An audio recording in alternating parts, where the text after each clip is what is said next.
A gang came to run two old farmers off their land. What they didn't know, the farmers were Chuck Norris and Dolph Lundgren. And tonight, the hunters just became the hunted. If you enjoyed this story, make sure to like the video, drop a comment with your thoughts, and subscribe to the channel. And don't miss the next chapter. It's only getting more intense. The sun had barely lifted above the hills when Chuck Norris pushed open the barn doors. The hinges groaned like an old friend he'd known all his life. He paused a moment, letting the cool air drift over him, listening to the quiet sounds of the countryside waking up. Dolph Lundgren was already outside, leaning against the split-rail fence, sipping on black coffee from a dented thermos they'd been sharing since their first week on the farm. Another day, another busted post, Dolph muttered, nodding toward the far pasture where the old fence leaned. Chuck grinned faintly. Beats fighting traffic in L.A. or fending off directors who think they know martial arts, Dolph added, his deep Swedish accent carrying just enough of a growl to sound half serious. They both chuckled, the kind of laugh that came from men who had seen too much survive too much and now chose to live simply. Their 60 acres stretched green and wide, a patch of earth that belonged to no one but them. After decades of fists, fame and flashing cameras, it was here among cattle hay bales and worn leather saddles that they finally found peace. Still, peace in a town like Meadowbrook was fragile. To the kids riding bikes along the gravel road, Chuck and Dolph were the cool old guys who'd let them pet the horses or hand-feed the chickens. To a handful of neighbors, they were friendly enough, quiet, helpful, respectful. But to most of the town, they were relics. Men who once strutted across movie screens, now just two aging bodies pretending to farm. Whispers carried across diner counters and church pews. They ain't what they used to be. Chuck and Dolph heard those whispers sometimes, usually when they stopped in for feed or sat on the porch of the local hardware store. They never said much back. Age had taught them the difference between words and actions. That morning, as they repaired the sagging fence, a neighbor named Ed Johnson stopped by. He was a wiry man in his 60s, always had a cap pulled low and news in his back pocket. He leaned on the fence rail, lowering his voice. "You boys heard about the Millers?" he asked, eyes darting up and down the road like he was checking for ghosts. Chuck set down his hammer. "What about him?" "Gone," Ed said, shaking his head. "Packed up in the dead of night, house locked, curtains drawn. Heard Wade Gome made him an offer for their land. And when they said no, well, strange things started happening. Break-ins, threats, livestock sick. You know how it goes. Folks say they sold out cheap, just to get out alive." Dolph wiped sweat from his brow with the back of his sleeve. "You sure?" Ed hesitated. "That's what they're saying. And some folks whisper, the sheriff's office had a hand in it. You didn't hear that from me, though." Chuck's jaw tightened, just enough to show he didn't like the taste of those words. "Sounds like barbershop talk," he said finally. "Sheriff wouldn't let something like that slide. Not around here." "Maybe," Ed said, though his eyes stayed dark. "But you know how money talks." He gave them both a nod before shuffling down the road, leaving a trail of dust behind him. For a while, neither man spoke. The sound of hammering nails and creaking wood filled the silence. Finally, Dolph broke it. "You think Ed's full of it?" Chuck set the hammer down, leaning both arms on the fence rail. "I think I've lived long enough to know rumors spread faster than truth. Sheriff Latimer might be a hard man, but crooked. Not sure I buy that." Dolph stared across the pasture, his pale blue eyes narrowing against the sun. "Still strange how the Millers vanished without a word. Feels off to me." "Could be." Chuck admitted, his voice calm, steady. "But let's not jump at shadows. If the sheriff's dirty, it'll come out. Until then, we keep our heads down." Dolph gave a slow nod, though his gut told him otherwise. He'd seen enough in his days training special forces before the movies, and he knew the look of fear when a family ran without goodbye. They finished the fence by noon, sweat darkening their shirts. Inside the farmhouse, they sat at the kitchen table, fresh apple pie cooling on the counter. The radio played low, some country tune fading in and out. "Funny thing," Dolph said between sips of water. "Ed said Wade Gomez behind it. That kid's got ambition bigger than his britches. Been eyeing every acre from here to the creek." Chuck leaned back, folding his big hands across his stomach. "He's a developer, Dolph. That's what they do. Buy up land, build, sell. Not exactly a crime." "Not unless he's scaring folks off their own property," Dolph said, his voice low, steady. "That's a different kind of business." Chuck didn't answer right away. He stared out the window at the barn, at the fields they'd worked on with their own hands. He thought about how easily fear could drive a family from the land they loved. He also thought about the sheriff's badge gleaming in the sun at last Sunday's town picnic. How Latimer smiled like a man who didn't have a care in the world. The thought sat in his chest like a stone, and for the first time since moving here, the air around him felt heavier than the summer heat. Dolph set his coffee down, the old thermos clicking softly against the table.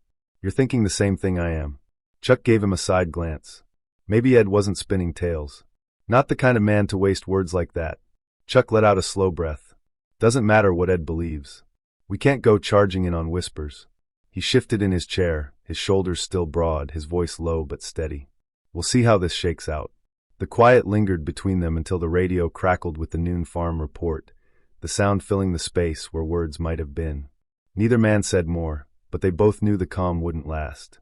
By the time the town meeting rolled around that evening, Meadowbrook's community center was packed tighter than a church on Easter Sunday. The folding chairs groaned under the weight of farmers, shopkeepers, and families who'd all heard the same rumors Wade Gome had a big announcement. Folks were sweating under the dim lights, fanning themselves with whatever scrap of paper they could find. But nobody left. Chuck and Dolph walked in together, shoulders squared, quiet as stone pillars. Whispers followed them through the room, some curious, some mocking, some downright hostile. Chuck caught a few words here and there. "Old men living in the past won't last long." He didn't react. Dolph kept his eyes forward, his face unreadable. Wade Gome stood near the front, slick as oil in a tailored suit that didn't fit the room. He was younger, full of himself, and had that grin folks wear when they think the world already belongs to them. When the council finished droning on about budgets and potholes, Wade stood, dragging his chair back loud enough to get everyone's attention. "Before we move on," he said, his voice ringing across the room, "there's something we need to settle." The crowd hushed. Chuck felt Dolph stiffen beside him. Wade held up a folder thick with papers. "Some folks in this town are sitting on land they've got no right to. Land that should be used for progress, for building, for giving Meadowbrook the future it deserves." His eyes landed square on Chuck and Dolph. "That farm on County Road 9. It's a sham. I've got documents here to prove it was never rightfully theirs." A ripple ran through the crowd. Heads turned, whispers grew. Some faces showed doubt, others eagerness for a fight. Chuck stood slowly, towering above the folding chairs, his presence enough to quiet half the room.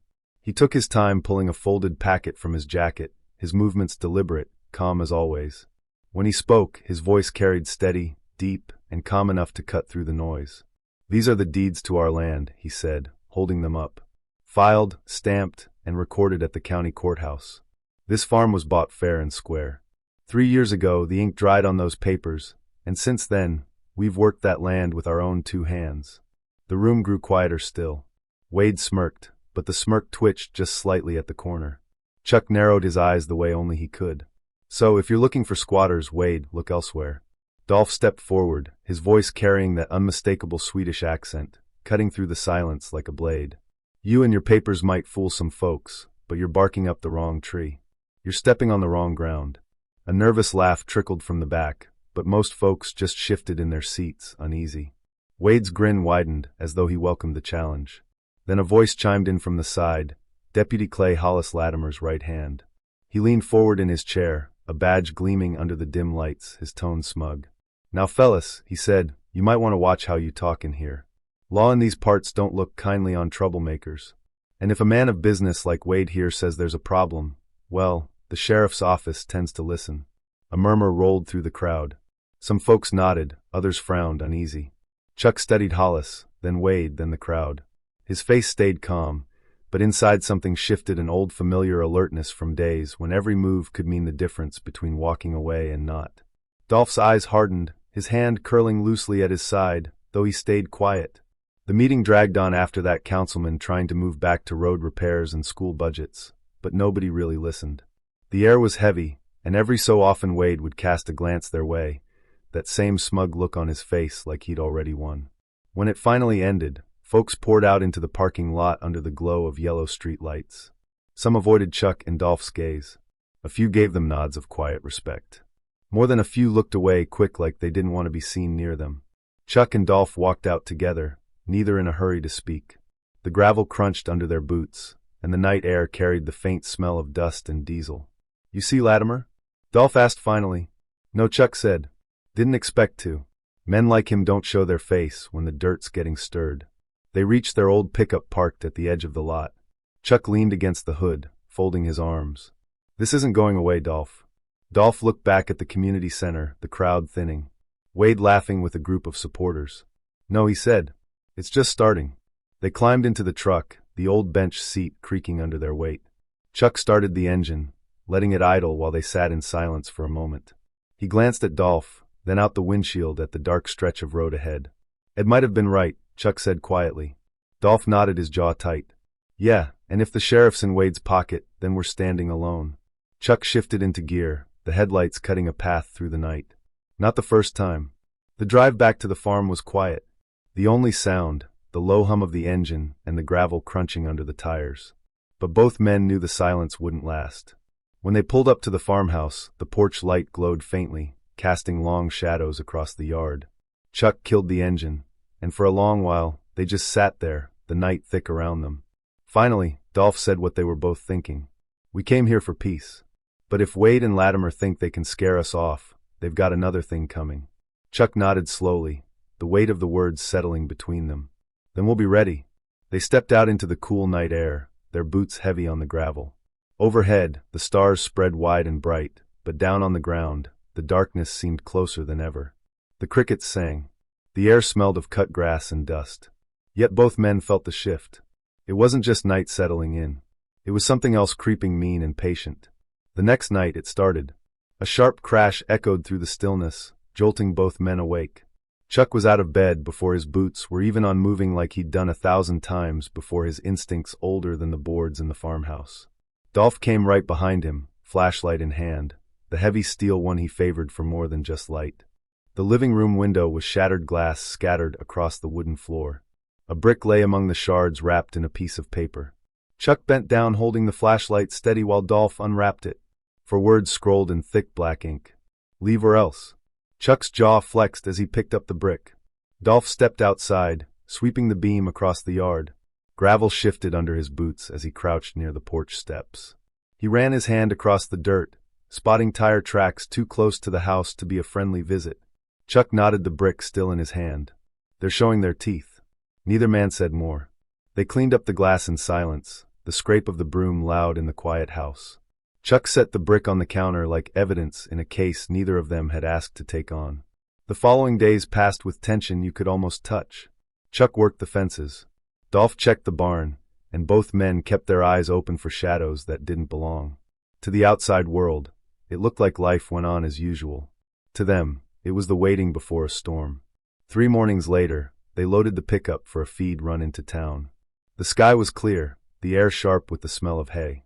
Chuck climbed into the driver's seat. Dolph slid in beside him, and they rolled down the dirt lane.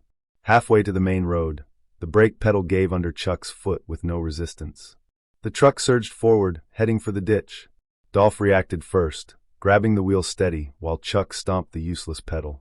With a grunt, Chuck jerked the parking brake, the tires screaming as the truck skidded sideways and stopped a breath from the culvert.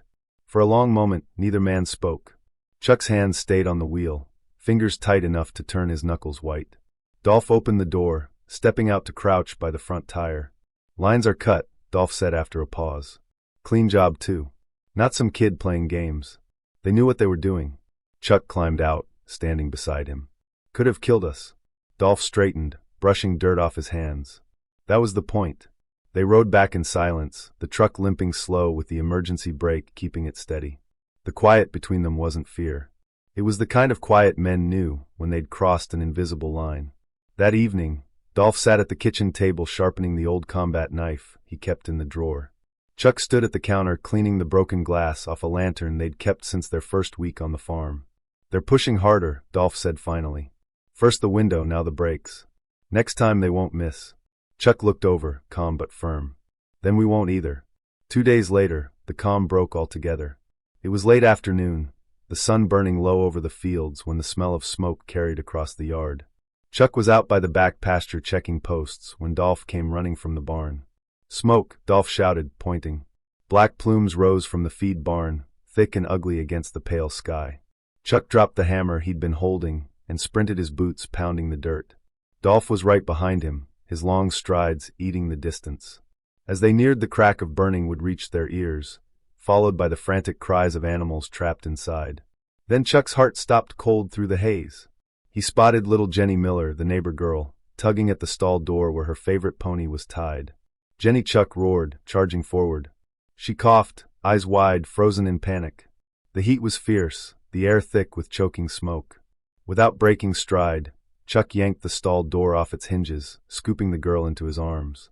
Dolph grabbed the halter of the terrified pony, dragging it toward the exit as sparks rained from the rafters. The three burst out just as the roof groaned, ready to collapse. They stumbled into the open air, coughing, eyes streaming, faces streaked with soot. Chuck sat Jenny down, brushing ash from her hair. His voice steady despite the adrenaline surging through him. "You're all right, honey. You're safe." Dolph patted the pony's neck, calming it down, his own chest heaving. He glanced back at the flames. The barn a roaring inferno now. "They did this," he said flatly. Chuck's eyes burned, not from smoke, but from fury. "Yeah," he said, his voice like gravel, "and they nearly took her with it." By the time the volunteer fire crew arrived, neighbors gathered along the fence line, whispering, some shaking their heads, others too scared to speak.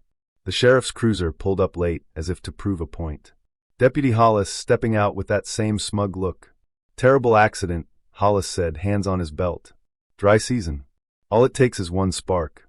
Chuck stared at him, silent, his jaw tight. Dolph's eyes were cold, steady as stone. "Lucky no one was hurt," Hollis added, glancing at the crowd.